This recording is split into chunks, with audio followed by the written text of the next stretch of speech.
Hi YouTube, Salina Marie here, and this is my second pregnancy vlog. I'm still in my 32nd week of pregnancy, but in this vlog I really wanted to go a little bit more in depth into my type 1 diabetes and how it's been affecting my pregnancy. It makes me really sad that when I first got pregnant, and I had a lot of concerns and questions that I could not find a whole lot of information about it. You can find tons of information and stories about gestational diabetes while pregnant or type 2 diabetes for some reason, um, but not a whole lot on type 1. Now, I think the difference in the importance is that gestational is going to go away after you deliver. Type 2 can also go away with good health care and exercise, but type 1 diabetes never goes away. As far as right now, there's no cure. There's lots of aids to help, but it's not something that is just going to vanish once you deliver your baby. So I think it's just so much more important to be educated on all the different things that can happen because it does affect your pregnancy majorly. So as a concerned soon-to-be mother, I want to see other people's stories and their experiences, and so I know kind of what to expect. And there's not a whole lot out there, and there is more negative than there is positive as far as the information that's given to you. Now, that can be good and that can be bad. It really just depends on how you take it. So, um, I was pretty happy that there was just one kind of blog-ish thing on YouTube from a type 1 diabetic mother who had a very successful pregnancy, and she had ups and downs just like I've been having. But for the most part, it had a really positive spin on it, and that's kind of what I want to promote because I have had such a positive pregnancy so far, and I don't really want to drag in a whole lot of the negatives. There are negatives and there are realistic bad things that can happen, but for the most part, it is what you make it, and you can definitely help it to be a successful pregnancy. So I kind of want to share with you some of my thoughts that were going on in my early pregnancy. So if you've seen my first vlog on my pregnancy, I kind of went a little bit over my insulin usage in, well, pre-pregnancy and then beginning of my pregnancy to where I am now. So a little overview of that. Pre-pregnancy, I was just taking the Lantus SoloStar insulin pens, and I was injecting myself twice a day. I would take 30 units total, 20 in the morning, and then 10 units in the evening. I guess most people will just take one single dose throughout the day. It's a long-acting insulin, so some people, once I actually started talking to an endocrinologist or my dietitian, and they were like, you took 2 doses, and I don't know. Anyways, that's what worked for me for about 4 years. So I was continuing on that. My personal doctor told me that he didn't think I needed to be on an insulin pump while pregnant because the long-acting insulin had been working okay for me. Like, it wasn't not working, and my A1C was fine for someone who wasn't pregnant. So he had kind of steered me away from it. Now, once I found out I was pregnant and I went to an OB that specializes in high-risk pregnancies, she had suggested to me to see the dietitian right away and to also see an endocrinologist. I've never seen one before, which I probably should have in the entire 4 years that I've been diabetic, but I hadn't. So an endocrinologist is basically just a doctor that specializes in your blood and all sorts of different matters with it. So definitely diabetes is going to be one of the main things that she deals with. Um, so the first person I saw was my dietitian, and she's a very sweet woman, and she really opened my eyes to what the proper diet should be for pregnant women and the expectations that they had for me. Normally, I would eat meals and I tested maybe before and after every couple meals or so. It wasn't anything that I was like too worried about. So she had let me know that I was going to be testing a lot more frequently throughout the day, testing my blood sugar, and that they would like me to be at 1:30 or less after my meals. Now, to me, that was the first thing that I was just like, what are you talking about? Because when I would eat meals, like my regular meals, I'm like a lot of pastas and I love carbs and I would, eat them a lot. And my blood sugar after my meals would be between 150 and 200. I know that's bad now. At the time, my doctor had led me to believe that like it wasn't really bad. It's kind of normal to be that high after your meals 2 hours later. So I thought nothing of it, and when she told me I want you to be at 1:30, I was like, that's impossible. I would have to eat half of a slice of toast as my entire lunch to be under 1:30, which is how I got introduced to a fast-acting insulin, which is also like a mealtime insulin. Since I had just been on the long-acting one, I needed something that was going to bring me down quick after my meals. I'd never known about it or anything like that, so that was all new to me. Um, so she gave me a whole bunch of really good information, and I have all these um, papers and pamphlets and stuff still, which I like to reference every now and then.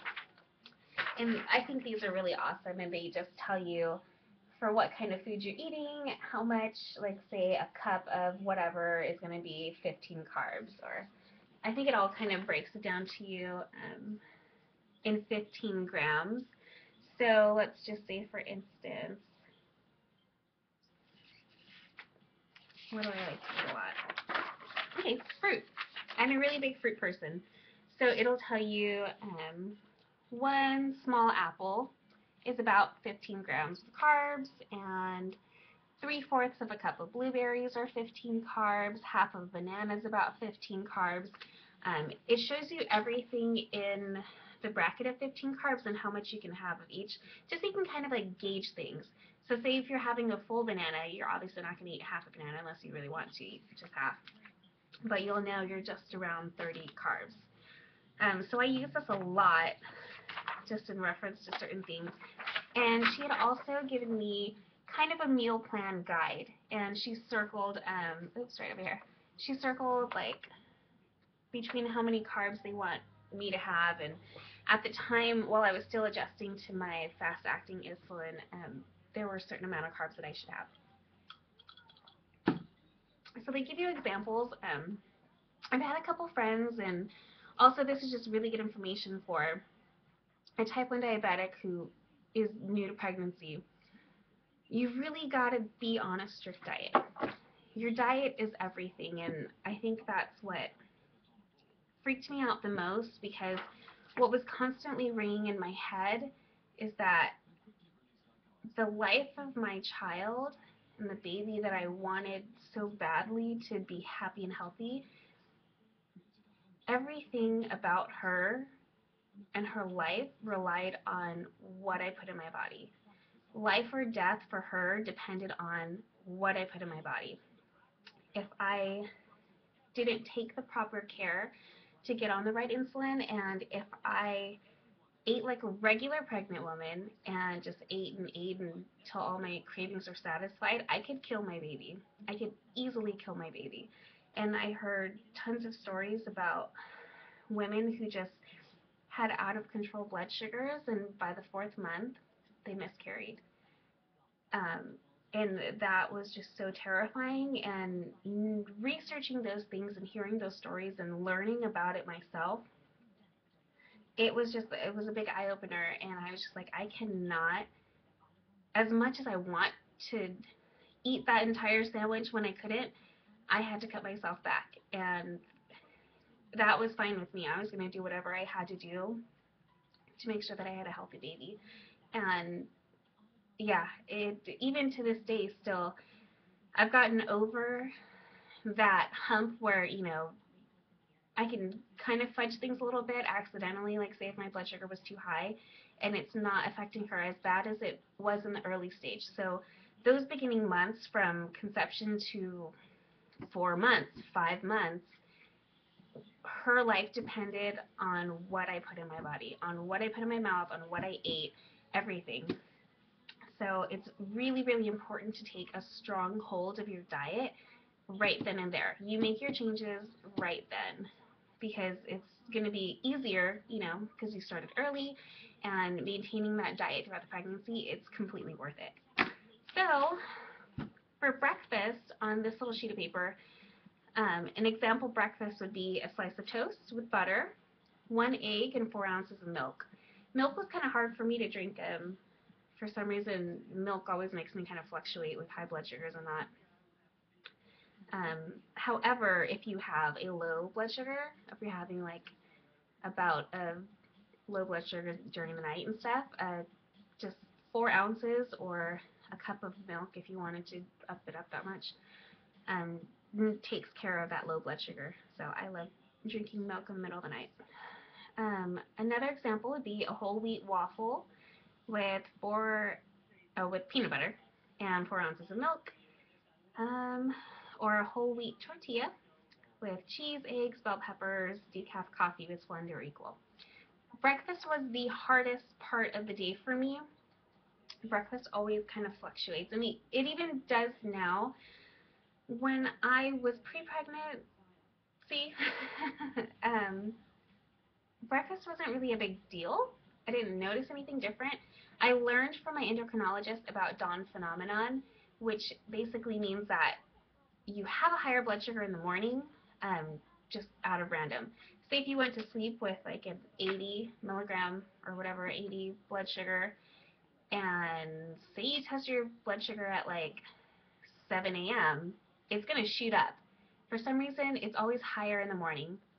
So I really had to keep things, I don't know, everything that I ate, even if I ate half of a slice of toast, it would shoot me up to 200. And your insulin tolerance just becomes so much greater while you're pregnant, and it just kind of fluctuates throughout the pregnancy. For me, that's what I did. It was pretty bad in the beginning, and then it regulated itself around maybe my like second trimester. And now in the third trimester, I'm still becoming more resistant, but it's not as bad. So, like I said, that one slice of toast that I had would shoot me up to 200 blood sugar, and I would just freak out, and it would just scare the crap out of me. So, for the longest time, my breakfast was, and I only eat egg whites, that's just a personal choice, I don't like yolk. I would have maybe 4 egg whites, scrambled or just fried, and turkey bacon. I'm a big fan of like turkey sausage. You can have regular pork sausage, sausage links, any kind of like protein with the eggs, which are also protein, and a little bit of cheese. Honestly, that's what I had. So those for me, those are free breakfasts. And by a free breakfast or a free meal or a free food, that just means that it's got little to no carbs at all in it. And I can have as much of that as I wanted, and I could fill myself up in the morning, and it's not going to hurt me because it's literally got maybe like 3 grams of carbs. So that's what my breakfast was like all the time. Lunch, for me, it always varied because I would either be at work or something where I would like run to Starbucks. I don't know. But an example that they have for lunch would be 2 slices of bread, turkey, mayo, mustard, lettuce, tomato, onions, basically a sandwich. 1 small apple and a water. Now that would put you between 35 to 45 grams of carbs, and that's pretty good. Now, if you're using the right type of insulin and taking care of that and factoring it all in, it should be no problem for you.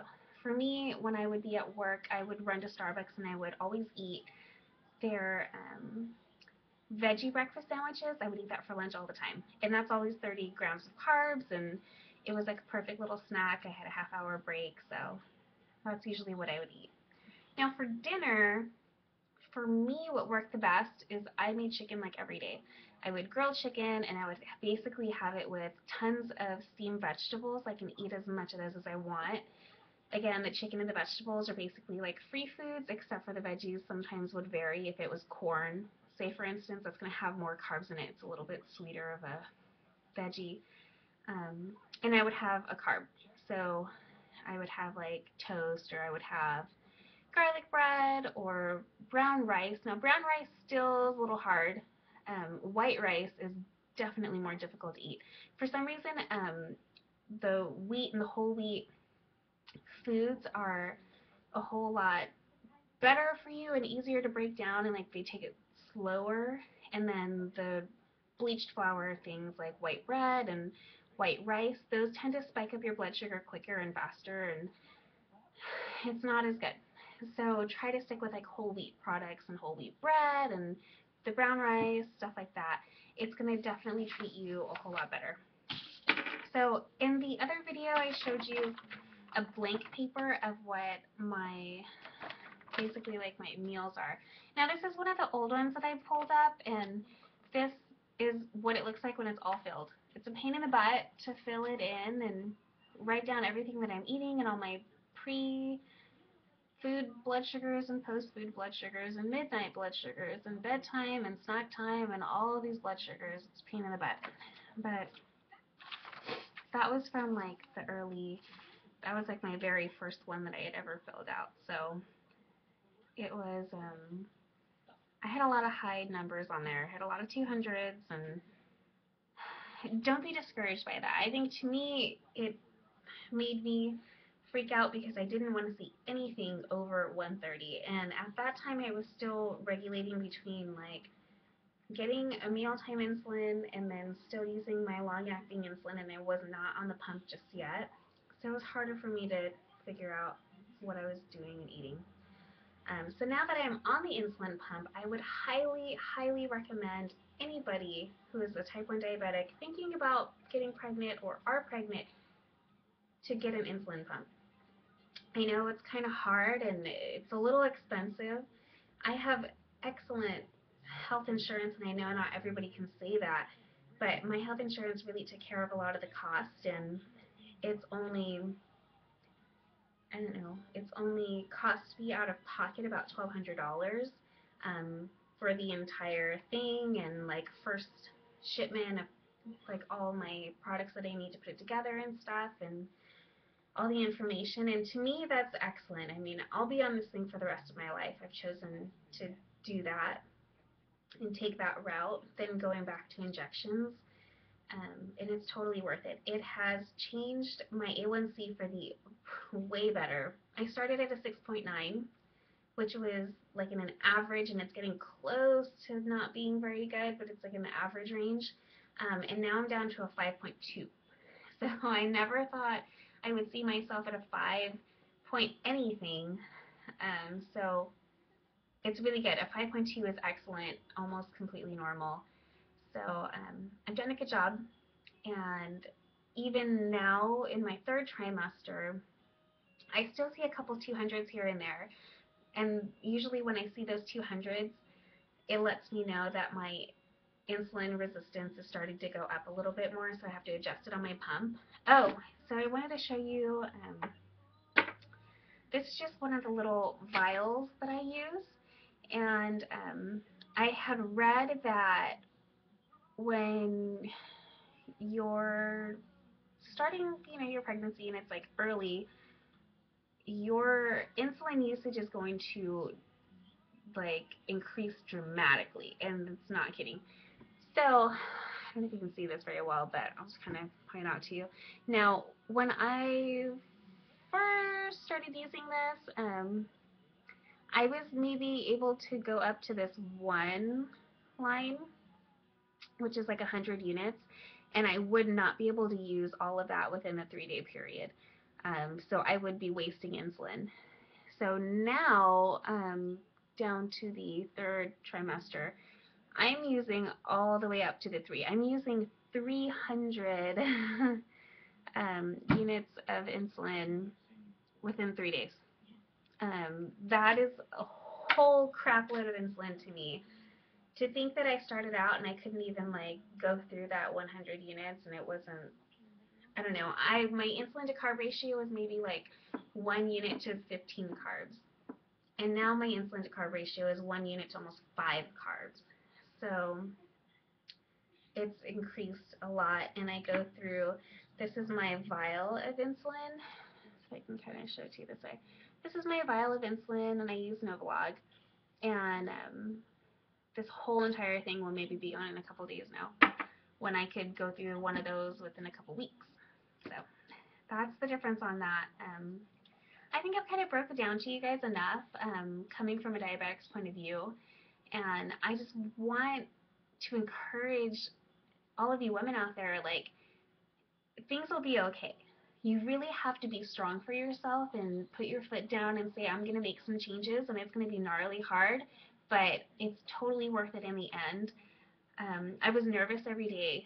Every single day I thought, I'm going to miscarry. I'm going to miscarry. I'm not going to be able to keep up this diet. My baby's going to die.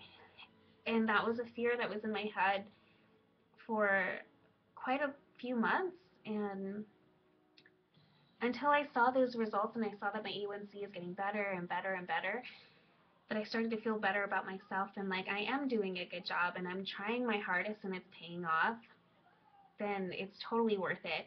You don't have to be on like a celery stick diet. I eat what I want to eat.